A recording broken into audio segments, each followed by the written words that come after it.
آپ دیکھ رہے ہیں سٹی انڈیا نیوز چینل، حق کی آواز۔ اشرقت نفسي بنور من فؤادي حينما رددت يا رب العباد، وانتشت روحي وصار الدمع يجري.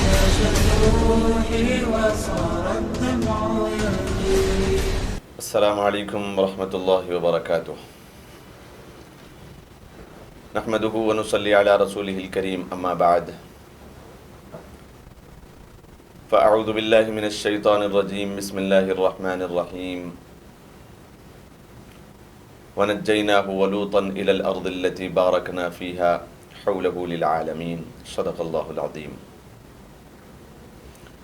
محترم ناظرین کرام، سٹی انڈیا ٹی وی کے پروگرام پیغام دین میں آپ سب کا استقبال ہے۔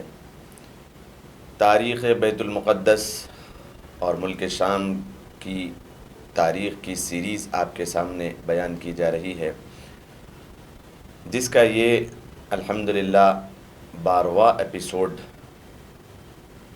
12th پارٹ آپ کے سامنے پیش کیا جا رہا ہے۔ محترم ناظرین کرام، پچھلے ایپیسوڈ میں آپ کے سامنے یہ بات بتائی جا رہی تھی کہ کس طریقے سے مکابی یلغار فلسطین اور بیت المقدس پر ہوئی، اور انہوں نے وہاں پر کیسے اپنا رسوخ جمایا، اور کیسے انہوں نے فلسطین میں رہنے والوں کو تکلیفیں دی اور وہاں کے رہنے بسنے والوں کو وہاں سے نکالا۔ لیکن اس کے بعد اللہ کے رسول صلی اللہ علیہ وسلم مکۃ المکرمہ میں پیدا ہوئے، اور ابتدائے اسلام میں کس طریقے سے بیت المقدس رہا اور کیا وہاں کے حالات رہے۔ ابتدائی اسلام میں اللہ کے رسول علیہ السلام کی جب مبارک پیدائش ہوئی اور آپ صلی اللہ علیہ وسلم مکۃ المکرمہ میں رہنے لگے، اس وقت فلسطین اور بیت المقدس میں مجوسیوں کا قبضہ تھا۔ اس زمانے میں مکۃ المکرمہ میں 2 پارٹیاں اس طریقے کی تھی کہ ایک تو اللہ کے رسول علیہ السلام پر ایمان لائے ہوئے صحابہ کرام رضوان اللہ تعالی علیہم اجمعین، اور دوسرا وہ گروہ تھا مکۃ المکرمہ میں خاص طور پہ جو کفار اور مشرکین کا تھا۔ اور یہاں پر پوری دنیا میں جو 2 باطل طاقتوں کی مکاریاں اور جو سپر پاور کہے جاتے تھے، وہ 2 تھے، ایک فارس اور ایک روم۔ روم اور فارس یہ اس زمانے کے سپر پاور طاقتیں تھیں۔ اللہ کے نبی علیہ السلام کی پیدائش کے موقع پر روم اور فارس یہ اصل میں ایران کا علاقہ تھا، اور روم یہ فلسطین، بیت المقدس وغیرہ۔ روم میں جو رہا کرتے تھے وہ عیسائی تھے، اور فارس میں رہنے والے مجوسی تھے۔ ٹھیک اس طریقے سے یہاں پر جیسے مکۃ المکرمہ میں رہنے والے اہل کتاب، اللہ کے رسول علیہ السلام کو ماننے والے، اور ٹھیک اسی طریقے سے مشرکین جو آگ اور بتوں کی پرستش کرتے تھے، تو یہ یہاں پر 2 گروہ اور وہاں پر 2 گروہ۔ تو جب کبھی کوئی خبر آتی پوری دنیا میں ہونے والی لڑائیوں کی، جھڑپوں کی اور ان کے قتل و غارت گری کی، جو کوئی بھی بات اور خبر پہنچتی مکۃ المکرمہ تک، تو اگر وہ مجوسیوں کی طرف سے ہوتی تو مجوسی یہاں پر مشرکین مکہ خوش ہوتے، اور صحابہ کرام رضوان اللہ تعالی علیہم اجمعین کے ساتھ اس طریقے سے گویا ہوتے کہ دیکھو، جس طریقے سے آج مجوسی یہ آگ پرست اہل کتاب یعنی عیسائیوں پہ غالب آ گئے، ایک دن ایسا آئے گا کہ ہم تمہارے اوپر غالب آ جائیں گے، ہم تمہیں اس ہستی سے مٹا دیں گے، اس صفحے ہستی سے تم کو ختم کر دیں گے۔ تو یہ خبریں جب کبھی کسی دنیا کے ملک سے آتی تو مکۃ المکرمہ میں صحابہ کرام اور مشرکین میں اس طریقے سے باتیں ہوا کرتی تھی۔ تو موقع یہی آ گیا کہ ایران اور فارس نے، جس کا شاہ تھا قیصر، خسرو پرویز جسے کہا جاتا ہے، خسرو پرویز نے پچھلے سالوں کا بدلہ نکالنے کے لیے عیسائیوں کے اوپر بہت زبردست حملہ کیا، اور اس حملے کا نتیجہ یہ ہوا کہ اہل کتاب رومی جو تھے، ہرقل جن کا بڑا تھا، اس کی ساری سلطنت کو انہوں نے اجاڑ دیا، ختم کر دیا، اور اس طریقے سے ان کا جو اصل صلیب تھا، وہ اصل اور حقیقی صلیب وہ لے کر اڑ گئے، لے کر کے چلے گئے، اور ان کے اکثر لوگوں کو یعنی عیسائیوں کو، اہل کتاب کو بڑا تہلکہ خیز انہیں شکست کھانی پڑی، اور منہ کے بل وہ گر پڑے۔ اور خسرو پرویز نے قیصر روم کو اٹھا کر کے لے کے آیا اور یہاں پر ایران میں اس کو قید کر دیا۔ اب جب بادشاہی قید ہو گیا اور اہل کتاب سارے کے سارے تتر بتر ہو گئے اور سب کے سب بالکل الگ ہو گئے، اور روم میں بہت زیادہ اللہ تبارک و تعالیٰ کی جانب سے یہ خسرو پرویز نے جو تہلکہ خیز فساد مچایا تھا، اس کی وجہ سے بہت زیادہ خلا پیدا ہو گئی۔ تو اس موقع پر مشرکین مکہ کو جب خبر پہنچی کہ قیصر روم کو جو شکست ہوئی ہے، ایسی کمر توڑ شکست ہوئی ہے، پھر وہ آئندہ کبھی اٹھ نہیں سکتا، اور خسرو پرویز ایران جو سپر پاور سیکنڈ تھا، اس نے ایسی شکست فاسد دی ہے کہ پھر وہ کبھی اٹھ نہیں سکتے۔ تو یہ خبر جب مکہ المکرمہ میں پہنچی تو یہاں کے دو گروہوں میں پھر ہلچل مچ گئی۔ مشرکین مکہ نے اس طریقے سے اعلان کر دیا، اور صحابہ کرام رضوان اللہ تعالی علیہم اجمعین پر اوپر چڑھ کے آ رہے تھے کہ جس طریقے سے آج ان مجوسیوں نے، ان آگ کی پرستش کرنے والوں نے، ان اہل کتاب یعنی عیسائی جتنے تھے، ان لوگوں کو جیسے شکست فاسد دی ہے، ان قریب ہم مشرکین مکہ بھی تم صحابہ کو ایسی ہی شکست فاسد دیں گے، اور ایسے ہی تم کو اس دنیا سے ختم کر دیں گے۔ صحابہ کرام رضوان اللہ تعالی علیہم اجمعین اللہ کے رسول علیہ الصلوۃ والسلام کے پاس یہ خبر لے کر گئے، تو فوراً اللہ تبارک و تعالیٰ کی جانب سے قرآن کریم کی ایک سورت کی ابتدائی آیات نازل ہوئی، وہ تھی سورہ روم۔ اللہ تبارک و تعالیٰ نے ایسی زبردست پیشن گوئی دی کہ فلسطین اب اس دور میں یعنی صحابہ کرام کے دور میں جس طریقے سے ملیا میٹ ہوا تھا، اور جس طریقے سے مجوسیوں نے اس کے اوپر حملہ کیا تھا اور اس کو بالکل خراب کیا تھا، اللہ تبارک و تعالیٰ نے ایک عجیب قسم سے اور ایک عجیب انداز میں پیشن گوئی اس صورت میں دی۔ قرآن کریم گویا ہے، اللہ تبارک و تعالیٰ ارشاد فرماتے ہیں، الف لام میم غلبت الروم فی ادنی الارض وهم من بعد غلبهم سیغلبون فی بضع سنین للہ الامر من قبل ومن بعد ویومئذ یفرح المؤمنون۔ قرآن کریم اتنی زبردست اور اتنی شاندار پیشن گوئی دیتا ہے، اور قرآن کریم کے سچے اور صادق ہونے اور صداقت بھری کتاب ہونے کے لیے یہ چند آیات بھی کافی تھی۔ قرآن کریم نے ایسے ماحول میں، جبکہ روم کی میں ابھی آپ کے سامنے کیفیت بیان کر رہا تھا کہ روم ایسا شکست فاسد سے دوچار ہوا تھا کہ پھر وہ کبھی کھڑا نہیں ہو سکتا تھا، اس کی ایسی کمر توڑی گئی تھی۔ وہاں پر اس کو مغلوب ہونا اور اس کا بالکل فتح کے بجائے شکست خوار ہونا، اور یہاں پر قرآن کریم کا ان کے پھر سے غالب آنے کی پیشن گوئی دینا، یہ سمجھ میں آنے والی بات نہیں تھی۔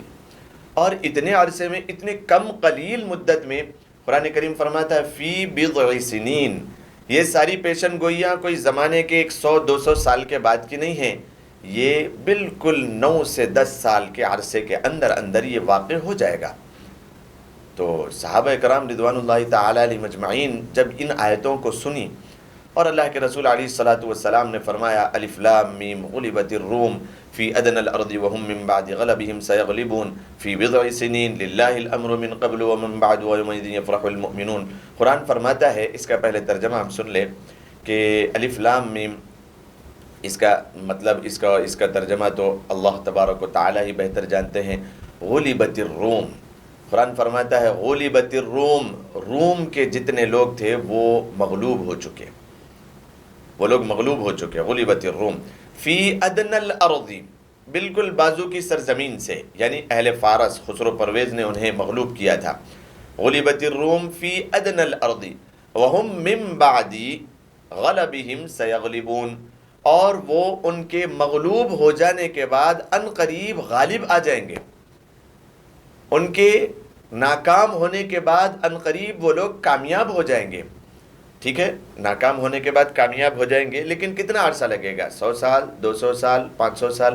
قرآن کریم فرماتا ہے فی بضع سنین، بالکل کم مدت میں. اس کا ترجمہ ہوتا ہے 9 سال کے اندر اندر.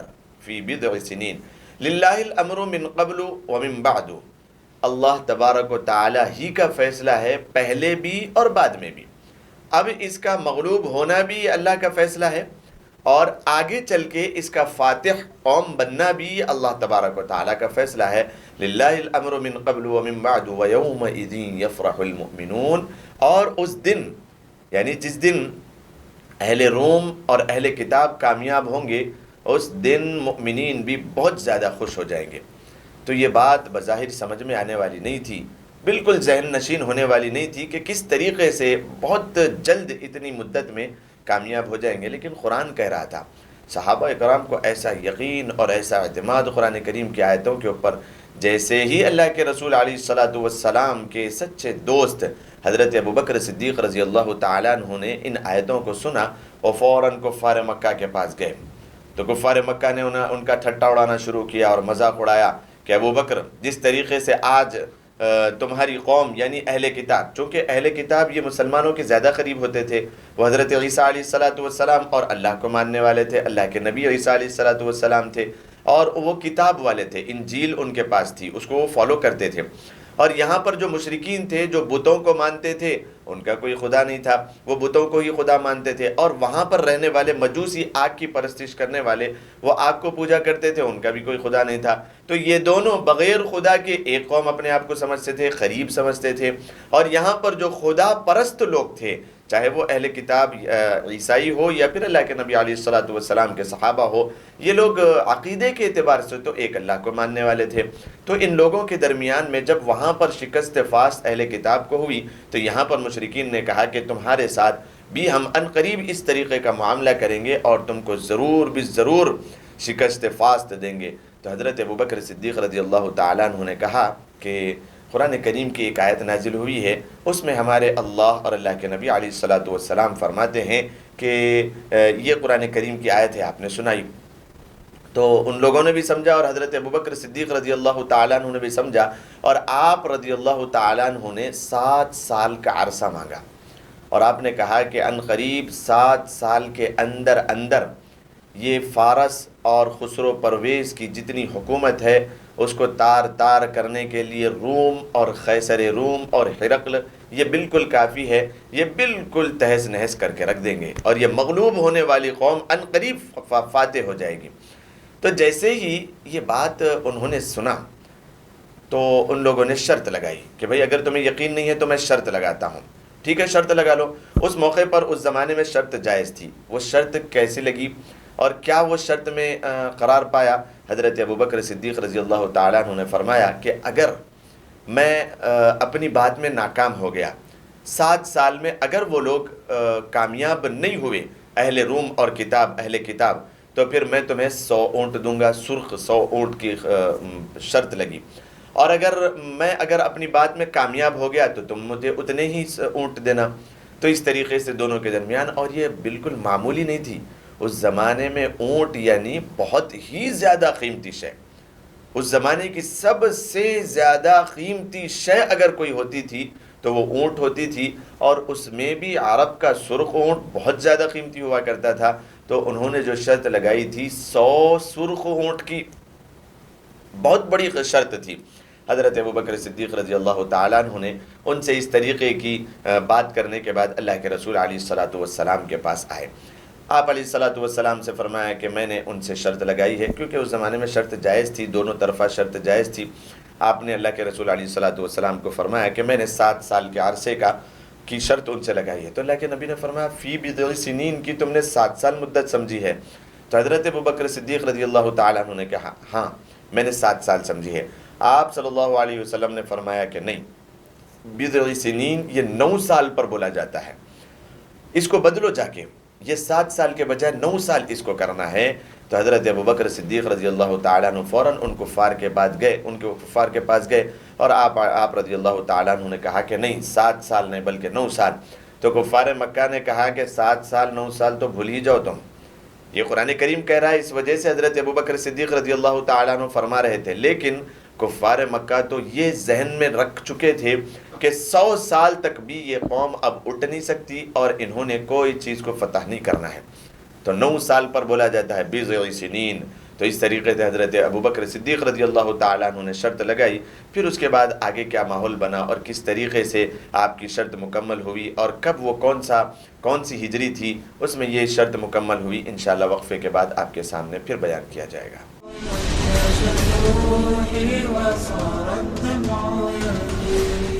Cosmic Break Zone CBZ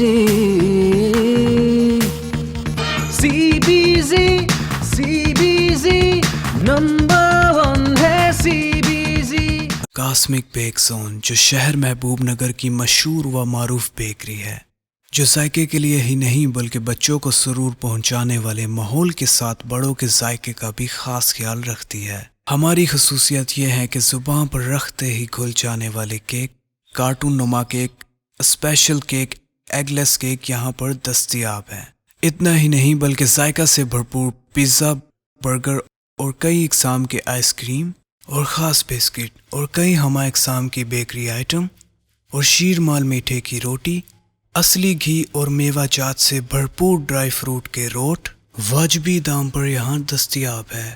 آپ اپنے گھروں کی شادیوں اور دیگر تقریبات کے لیے بھی سویگی کے ذریعے اپنا آرڈر بک کروا سکتے ہیں۔ پھر دیر کیوں، تشریف لائیے۔ کاسمک بیک زون، جو ریاست تلنگانہ کی جانب سے نمبر 1 بیکری ایوارڈ کا خطاب لے چکا ہے۔ ہمارا پتہ ہے کاسمک بیک زون، نزد HDFC bank, government hospital road, Mahbubnagar. ایک بار کھانے جو آئے یہاں، بار بار آنے کو چاہے یہاں۔ صرف خوابوں سے نہیں، گھر بنتے ہیں ارادوں سے۔ MS techno and company builders and developers لے کر آئے ہیں ایک نیا پروجیکٹ، صابریز Umar enclave super deluxe construction, شاہوں کے شہر حیدرآباد میں، چار مینار کے دامن میں، صرف 1 کلومیٹر کے فاصلے پر، اعظم پورہ فرحت نگر علاقے میں۔ Booking start. مزید تفصیلات کے لیے رابطہ کریں 9959023786 9959023786 9581528002 9493854625۔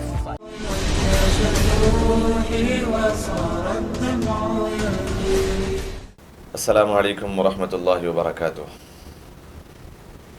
محترم ناظرین کرام، وقفے کے بعد پھر آپ سب کا استقبال ہے۔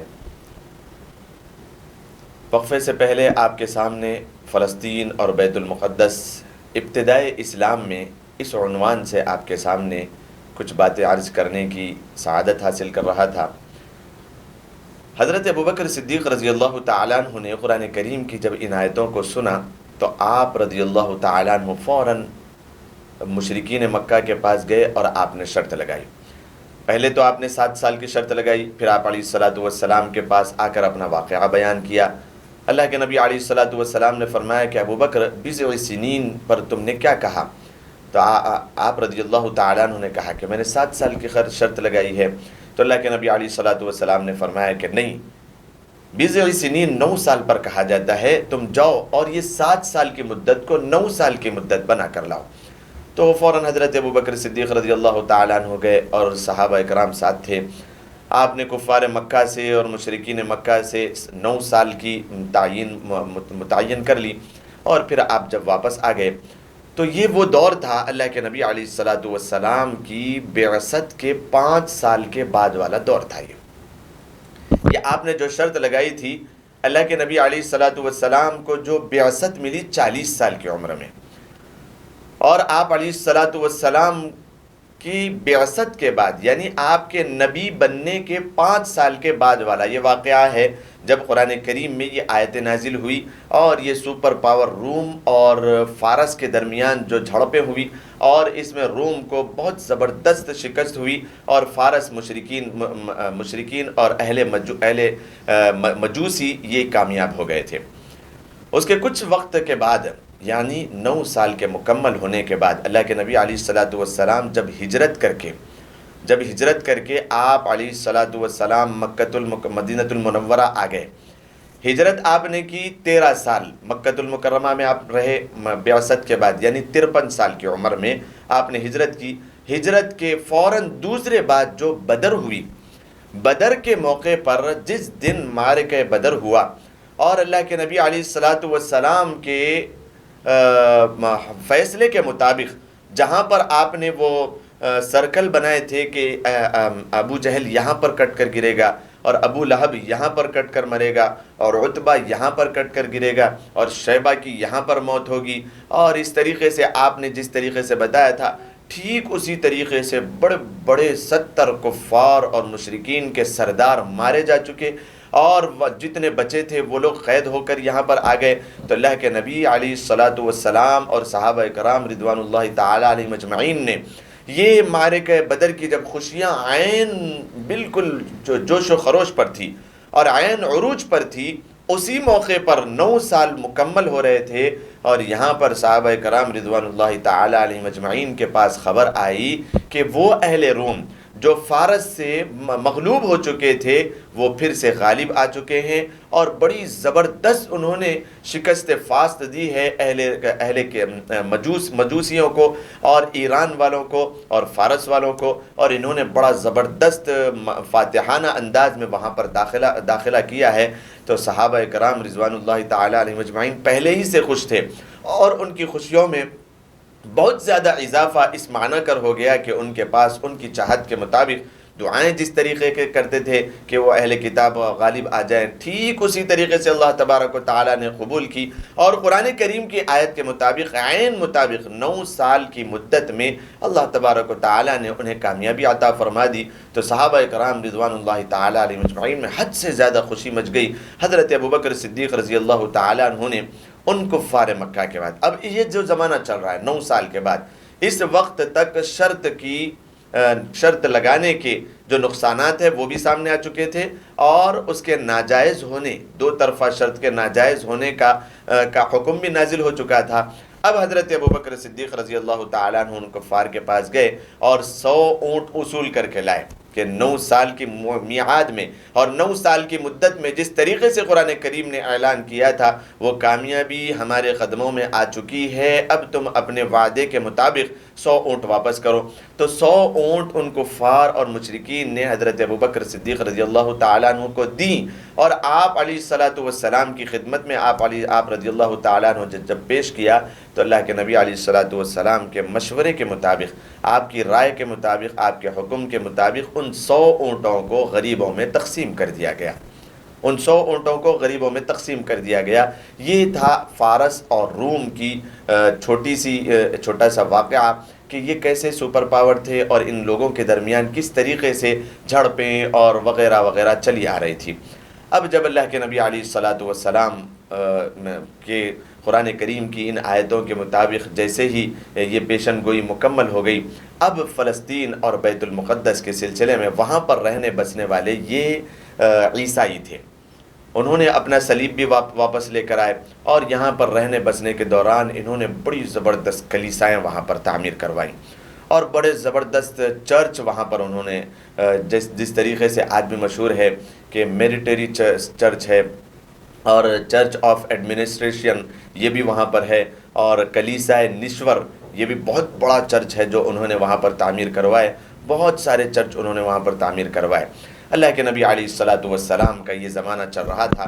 اس واقعے کے بعد فوراً ہجرت سے 18 ماہ قبل اللہ کے نبی علیہ الصلاۃ والسلام کا جو سفر ہوا ہے بیت المقدس سے، وہ معراج کا سفر تھا۔ اللہ کے نبی علیہ الصلاۃ والسلام کے معراج کے سفر کی چند جھلکیاں آپ کو سناتے ہوئے، چونکہ اس واقعے میں بھی فلسطین اور بیت المقدس تک اللہ کے نبی علیہ الصلوۃ والسلام کو پہنچایا گیا، اور یہ بھی تاریخ کا ایک حصہ ہے۔ تو اس کو آپ کے سامنے بیان کرتے ہوئے پھر وہ دور بھی آپ کو سناؤں گا کہ کس طریقے سے اللہ کے نبی علیہ الصلوۃ والسلام نے غزوہ خندق کے موقع پر فلسطین اور بیت المقدس اور روم اور شام وغیرہ اور ایران، یہ سارے کے سارے محلات کو کس طریقے سے آپ نے ویڈیو کے ذریعے ان چیزوں کو دیکھ لیا۔ لوگ آج تعجب کا اظہار کرتے ہیں کہ یہ ویڈیو کلپ ہے اور یہ جو ہے نا فون ہے اور یہ ٹی وی ہے، کس طریقے سے دنیا ٹیکنالوجی آگے بڑھ گئی ہے۔ یہ اسی زمانے کی دین ہے۔ اللہ کے نبی علیہ الصلوۃ والسلام کے زمانے میں اللہ تبارک و تعالیٰ نے ان ساری چیزوں کو کر کے دکھا دیا تھا۔ آج ایک فون کو لوگ بالکل تعجب خیز نظر سے دیکھتے ہیں کہ بغیر کسی وائر کے یہ کیسے جو ہے نا کام کر رہا ہے۔ اللہ تبارک و تعالیٰ نے بغیر کسی فون کے بھی ہوا کے اندر یہ اسکرین لگا دی، اور جب آپ علیہ الصلوۃ والسلام غزوہ خندق کے موقع پر آپ نے ایک ہتھوڑا مارا اس پہاڑ کو جو ٹوٹ نہیں رہا تھا، اس کی روشنیوں میں اس کی چنگاریوں کو پردہ بنا کر اللہ تبارک و تعالیٰ نے اس میں قیصر و کسریٰ کے بڑے محلات کی فتح یابی کی پیشن گوئی اور خوشخبری دی، اور یہ روم اور یہ فارس اور یہ ملک شام وغیرہ کی فتح یابی کی خوشخبری دی۔ جب آپ علیہ الصلوۃ اور صحابہ کرام جو وہاں پر موجود تھے انہوں نے بھی دیکھا، لیکن جن کے دلوں میں ایمان نہیں تھا وہ لوگ منافق تھے۔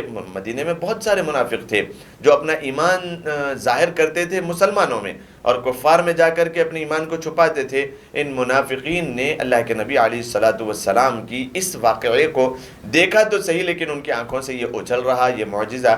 تو جب آپ علیہ الصلوۃ والسلام نے فرمایا کہ اللہ تبارک و تعالیٰ نے مجھے قیصر و کسریٰ کے محلات دکھائے کہ وہ فتح یاب ہوں گے، اور اس طریقے سے اللہ تبارک و تعالیٰ نے فارس اور ایران کی کامیابی میرے قدموں میں ڈال دی، تو وہ مذاق اڑانے لگے کہ کھانے کے لیے کھانا نہیں ہے، محمد پیٹ پہ تو 2 پتھر بنے ہوئے ہیں، اور قیصر و کسریٰ کے محلات کی بات ہو رہی ہے، ایران اور فارس اور روم اور فارس کی کامیابی کی بات ہو رہی ہے، یہ کیسے ہو سکتا ہے؟ چھوٹی سی جماعت ہے، بس یہیں پر لڑائی اور جھگڑے کے لیے اپنے آپ کے بچاؤ کے لیے 40 فٹ کے گڑھے کھودے جا رہے ہیں۔ غزوہ خندق میں یہی تو ہوا تھا۔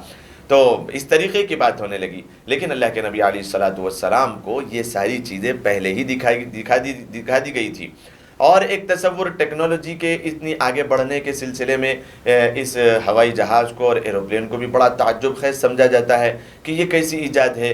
یہ اللہ تبارک و تعالیٰ نے انسان کو عقل دی ہے، اور قرآن کریم میں اس کا تذکرہ ہے۔ اللہ تبارک و تعالیٰ نے اس کو ارشاد فرما دیا کہ میں نے تمہاری سواری کے لیے فلاں فلاں فلاں چیزیں پیدا کی ہے، اور تمہارے کھانے پینے کے لیے فلاں فلاں چیزیں، اور تمہارے رہن سہن اور تمہاری اور ضروریات کے لیے فلاں چیزیں، اور اللہ تبارک و تعالیٰ اسی طریقے سے تمہیں ایسی چیزوں سے بہراور کرے گا، اور ٹیکنالوجی ایسی آگے بڑھے گی۔ قرآن کریم میں اس کو پہلے ہی بتا دیا ہے کہ جو تم نے آج تک نہیں دیکھا اور تصور میں بھی نہیں ہے انسان کی ٹیکنالوجی، وہاں تک بڑھے گی، اور جو تمہارے ذہن میں نہیں ہے وہاں تک انسان ترقی کرے گا اور دنیا کو کامیابی ملے گی۔ وہ آج کا دور وہی ہے۔ یہ شب معراج میں یہی تو ہوا تھا۔ پلین کو جو بہت زیادہ تعجب خیز نظر سے دیکھتے ہیں، اللہ تبارک و تعالیٰ نے اپنے حبیب علیہ الصلوۃ والسلام کو بغیر کسی چیز میں بٹھائے ہوئے، براق کا تو سفر مکۃ المکرمہ سے مدینے سے پھر چند واقعات کے بعد بیت المقدس تک چلا تھا۔ اللہ کے نبی علیہ الصلوۃ والسلام نے براق کو وہاں پر باندھ دیا۔ جو زمینی سفر ہوا تھا وہ براق کے ذریعے ہوا تھا، اور جو فلسطین اور بیت المقدس سے آسمانوں کی سیر ہوئی، اور 7 آسمانوں کے دروازے چیر کر آپ اللہ تبارک و تعالیٰ تک پہنچے۔ پھر یہ واقعہ بھی پیش آیا، ثم دنا فتدلی فکان قاب قوسین او ادنی۔ یہ ساری کی ساری چیزیں یہ اللہ کے نبی علیہ الصلوۃ والسلام کو بغیر کسی سواری کے ہوئی تھی۔ اللہ کے حکم پر جہاں تک نظر پہنچتی وہاں تک آپ علیہ الصلوۃ والسلام اڑتے ہوئے چلے جاتے تھے، اور بڑی تیزی کے ساتھ پہلا آسمان، دوسرا آسمان، تیسرا آسمان، اس طریقے سے 7 آسمانوں کی، جنت کی، جہنم کی اور اللہ تبارک و تعالیٰ سے ملاقات کی سیر و تفریح کرنے کے بعد پھر واپس آتے ہیں۔ تو یہ واقعہ جو ہوا تھا، یہ واقعے کی چند جھلکیں آپ کے سامنے میں پیش کروں۔ اللہ کے نبی علیہ الصلوۃ والسلام ام ہانی کے گھر ہجرت سے 18 ماہ قبل حضرت ام ہانی جو کہ آپ کی چچا زاد بہن ہیں، ام ہانی رضی اللہ تعالیٰ عنہ جو ابو طالب رضی اللہ تعالیٰ عنہ کی بیٹی ہے اور حضرت علی کرم اللہ وجہ رضی اللہ تعالیٰ عنہ کی بہن ہے، یہ آپ کی پھوپھی زاد بہن ہے۔ اللہ کے نبی علیہ الصلوۃ والسلام وہاں پر آرام فرما تھے۔ اللہ تبارک و تعالیٰ کے حکم اور منشے کے ذریعے حضرت جبرائیل علیہ الصلوۃ والسلام اور حضرت اسرافیل علیہ الصلوۃ والسلام اپنے اپنے فرشتوں کی ایک بڑی بھاری بھرکم جماعت، کتابوں میں آتا ہے 70,000 فرشتے حضرت جبرائیل علیہ السلام کے ساتھ اور 70,000 فرشتے حضرت اسرافیل علیہ الصلوۃ والسلام کے ساتھ اللہ کے نبی علیہ الصلوۃ والسلام کے استقبال میں آ گئے کہ آپ سے اجازت لے کے اللہ تبارک و تعالیٰ آپ سے ملاقات کرنا چاہتے ہیں۔ تو یہ واقعہ اس طریقے سے شروع ہوا۔